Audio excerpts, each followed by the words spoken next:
Est-ce que tu savais que 80% des personnes vivant avec un diabète de type 2 sont dans une situation d'obésité?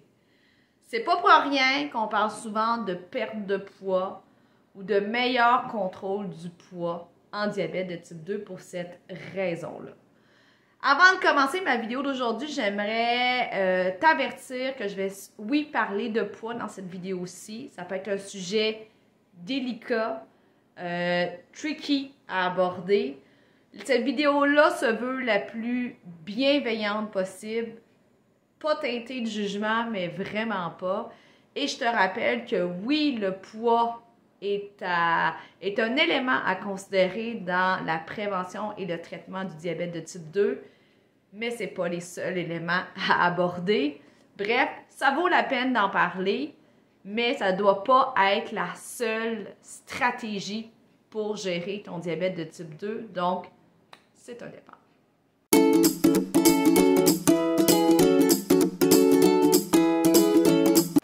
Mon nom, c'est Véronique Plante. Je suis nutritionniste diététiste professionnelle spécialisée en prévention et en traitement du diabète de type 2.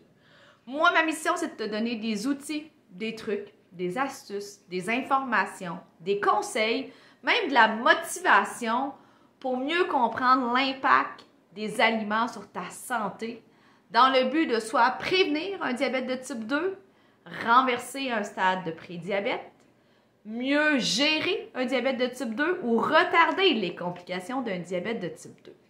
Donc aujourd'hui, on s'attaque à un produit de santé naturelle que tu as peut-être entendu parler sur les réseaux sociaux qui s'appelle la berbérine.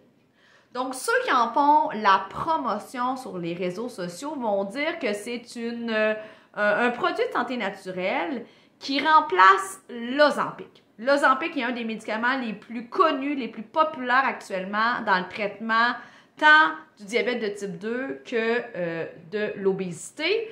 Si tu ne sais pas de quoi je te parle, je te laisse des liens en bas, dont ma formation que j'ai faite d'1 heure sur le sujet. Donc, si ça te titille, tu peux aller voir. Maintenant, ce que dit la science. Est-ce que c'est vrai que ça fait perdre du poids au même titre que l'Ozempic sans voir les effets secondaires, sans que ça coûte moins cher, etc.? Donc, prenons la base. C'est quoi la berbérine? Donc, c'est un alcaloïde végétal qui est très connu dans la médecine chinoise depuis des millénaires.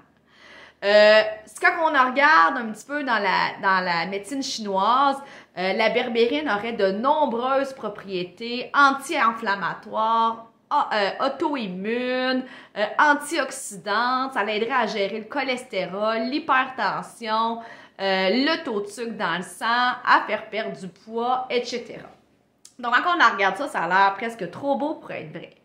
Maintenant, au niveau de la science, qu'est-ce que ça dit? C'est que oui, il y a des études, mais des très petites études.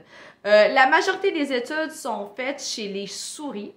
Il y en a quelques-unes qui ont été faites chez l'être humain.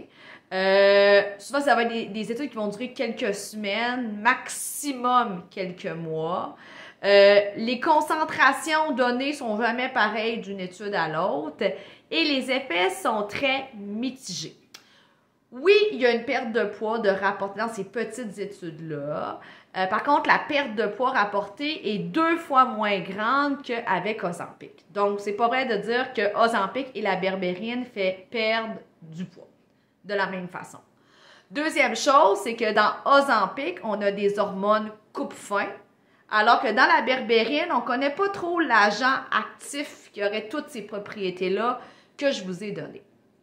Aussi, c'est qu'on sait que la biodisponibilité de la berbérine, ça veut dire quel pourcentage on absorbe dans nos intestins, elle est très faible. Alors qu'avec Ozempic, la biodisponibilité est très élevée parce que c'est une injection, donc ça va directement dans le sang. Donc déjà en partant, l'assimilation n'est pas la même et la durée d'action n'est pas la même aussi. Donc Ozempic, on se l'injecte 1 fois par semaine et elle a une durée d'action pendant 1 semaine complète, alors que la berbérine a une durée d'action de 4 heures.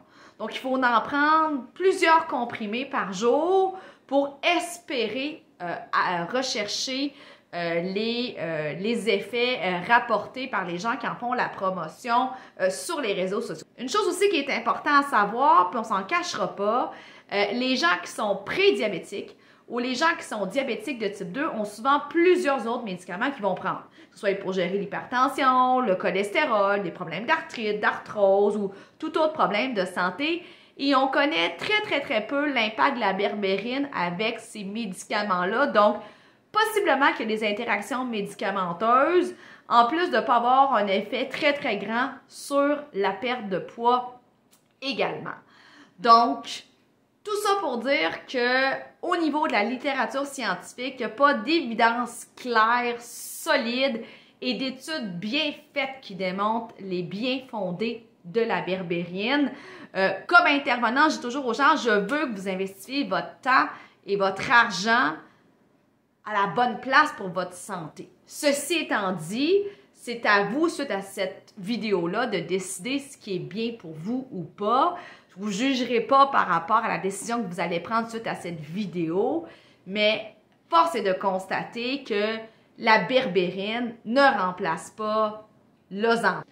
Donc, pour toutes ces raisons, oui, la gestion de poids doit être prise en considération régulièrement en pré-diabète et en diabète de type 2, mais on ne gérera pas le poids au détriment de notre santé physique et mentale et de notre santé financière aussi, parce que, ben, beau croire que la berbérine coûte moins cher pour un petit pot, mais c'est pour en prendre plusieurs fois par jour, puis que finalement, ça n'a pas l'effet escompté ou très peu, c'est un petit peu une perte de temps. Donc, ceci étant dit, je vous laisse réfléchir à tout ça. Donc, je vous invite à aimer, à partager, à commenter. Abonne-toi à ma chaîne YouTube si ce n'est pas déjà fait. Et en passant en commentaire, j'aimerais vraiment savoir si le sujet de la gestion de poids t'intéresse ou tu es juste trop tanné d'en parler. Mais bref, le but, c'est moi, je veux arrêter la désinformation nutritionnelle en faisant ce genre de vidéo-là. Donc, j'attends tes commentaires avec impatience parce que le but, c'est que je sois centrée sur tes besoins et tes attentes pour que ma chaîne YouTube fasse du sens dans ta vie et dans ta santé.